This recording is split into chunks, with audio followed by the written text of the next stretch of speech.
আজ আমরা এই প্রতিবাদ মিছিলে সবাই সমবেত হয়েছি, কারণ আমরা দেখছি ভারতবর্ষের বিভিন্ন প্রান্তে নরখাদকরা মহিলা দেখলেই ঝাঁপিয়ে পড়ে। এবং কিছুদিন পূর্বে আরজি মেডিকেল কলেজে হসপিটালে যেরকম ঘটনা ঘটেছে, মর্মান্তিক ঘটনা, যেভাবে বলাৎকার করে ওকে খুন করা হয়েছে, সেটার আমরা তীব্র প্রতিবাদ জানাই।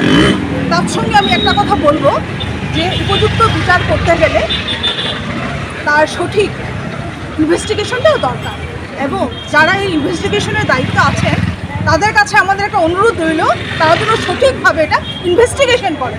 কারণ ইনভেস্টিগেশনটা যদি ভালো করে না হয় তাহলে সেটা সঠিক বিচার হবে না। কারণ বিচারকরা সঠিকভাবে বিচার কী করে করবে, কারণ প্রপার ইনভেস্টিগেশনের প্রয়োজন। ডিস্ট্রিক্ট বার অ্যাসোসিয়েশন থেকে এই নিন্দনীয় যে ঘটনা ঘটে গেছে সেটার প্রতিবাদ জানাচ্ছি।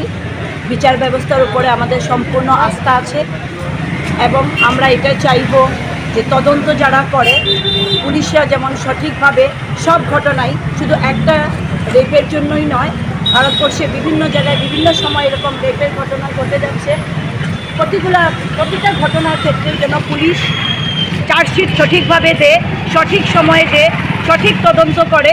বিচার ব্যবস্থা ব্যাহত হবে যদি পুলিশ সঠিকভাবে তদন্ত না করে।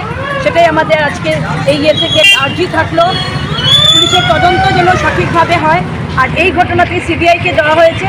আমাদের ম্যাডাম বলেছেন যে আমাদের সম্পূর্ণ বিচার ব্যবস্থার উপরে আমাদের আস্থা আছে, আমরা জানি সুবিচার হবে, কিন্তু এরকম ঘটনা যেন ভবিষ্যৎ না হয়।